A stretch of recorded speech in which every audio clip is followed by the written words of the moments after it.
Semoga yang subscribe diberikan rezeki melimpah dari arah tak disangka-sangka. Dan yang like komen, dimudahkan jalannya menuju surga di hari akhir nanti. Sihir merupakan perbuatan seseorang untuk mencelakakan orang lain dengan meminta pertolongan setan. Praktik sihir sudah berlangsung ribuan tahun yang lalu, yang biasanya dilakukan karena kebencian dan sakit hati. Begitupun gangguan jin ataupun setan, pasti selalu ada saja jin yang mengganggu manusia. Lalu apa saja yang harus dilakukan supaya terhindar dari keburukan jin, setan, dan juga sihir? Sebelum saya melanjutkan, alangkah baiknya pemirsa sekalian subscribe terlebih dahulu dan silakan tinggalkan like serta komen yang positif. Silakan juga tuliskan hajat pemirsa sekalian di kolom komentar. Semoga semakin banyak yang mengaminkan, maka harapan pemirsa akan cepat terkabul.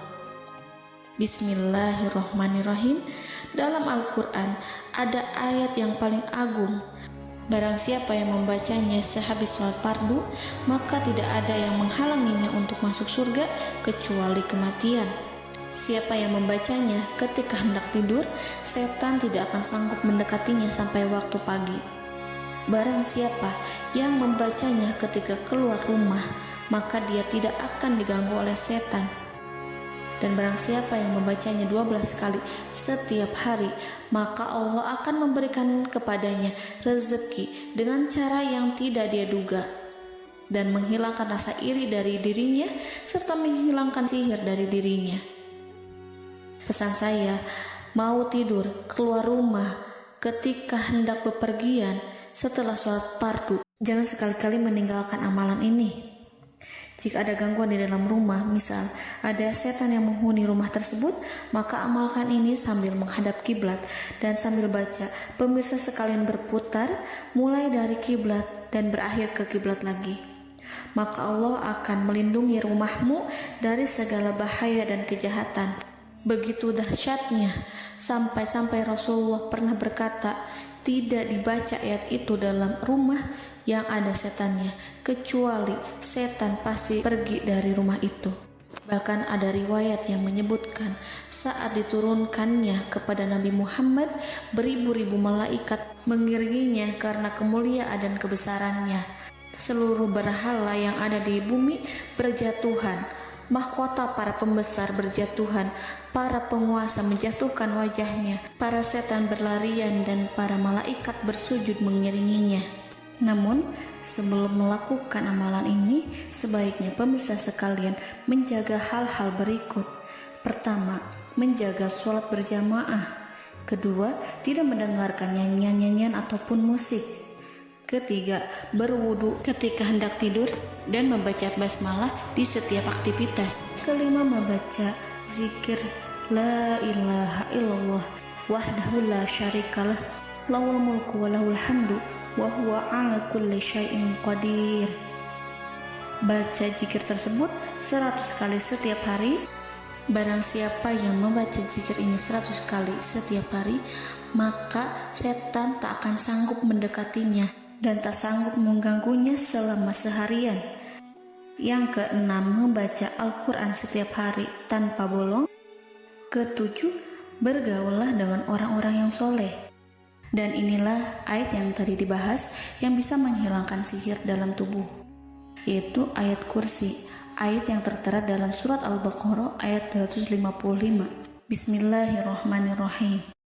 Allahu la ilaha illa huwal hayyul qayyum la ta'khuduhu sinatun wa la naum lahu ma fis samawati wa ma fil ard man zallazi yashfa'u indahu illa biiznih ya'lamu ma baina aydihim wa ma khalfahum wa la yuhituna bi syai'in min 'ilmihi illa bima syaa' wasi'a kursiyyuhu as-samawati wal ard wa la ya'uduhu hifzuhuma wa huwal aliyyul azim. Amalkan ayat tersebut sekurang-kurangnya 12 kali setiap hari, dan kalau bisa diamalkan juga ketika hendak tidur, keluar rumah, ataupun setelah sholat fardu. Jangan sampai sekali-kali meninggalkan amalan ini. Dan ada juga amalan yang paling ditakuti jin dan setan, yang bisa mengusir jin baik dalam tubuh maupun yang ada di sekitar kita. Bahkan saking ampuhnya, malaikat Jibril langsung mengajarkannya kepada Nabi Muhammad SAW. Sebagaimana dikisahkan oleh Ibnu Mas'ud, pada suatu malam Nabi Muhammad SAW didatangi oleh jin Ifrit yang membawa obor api. Obor tersebut digunakan jin Ifrit untuk menyerang Nabi Muhammad SAW. Dan pada saat itu Nabi pun membaca ayat Al-Quran. Namun tidak ada reaksi apapun kecuali jin itu semakin mendekat, sehingga Jibril menawarkan kepada Nabi Muhammad, dan Jibril pun berkata, "Maukah engkau aku ajarkan beberapa kalimat yang jika engkau membacanya maka ia akan jatuh tersungkur?" Maka Jibril pun mengajarkan ini. Bismillahirrahmanirrahim. A'udzu biwajhillahil karim wa bikalimatillahi tammatil lati la yujawizuhunna barru wala fajirum min syarri ma yanzilu minas sama' wa min syarri ma ya'ruju fiha wa min syarri ma zara'a fil ardh min syarri ma yakhruju minha wa min syarri fitanil laili wan nahar wa min syarri tawarikil lail wa min syarri kulli tarikin illa tarikan yatruku bi khairin ya Rahman. Yang artinya, aku berlindung dengan zat Allah yang maha mulia, dengan kalimat-kalimatnya yang sempurna, yang tidak ada orang baik dan juga orang durhaka yang melampauinya, dari keburukan yang turun dari langit dan keburukan apapun yang naik ke langit, dari keburukan apa saja yang masuk ke bumi dan keburukan apa saja yang keluar dari bumi, dan keburukan fitnah-fitnah siang dan malam, dari keburukan petaka-petaka malam, dari keburukan setiap petaka yang datang, kecuali petaka yang datang membawa kebaikan, wahai zat yang maha penyayang. Itu dia yang bisa saya sampaikan. Semoga informasi tadi membawa manfaat, keberkahan dan kebaikan untuk kita semua. Wallahu a'lam bishawab.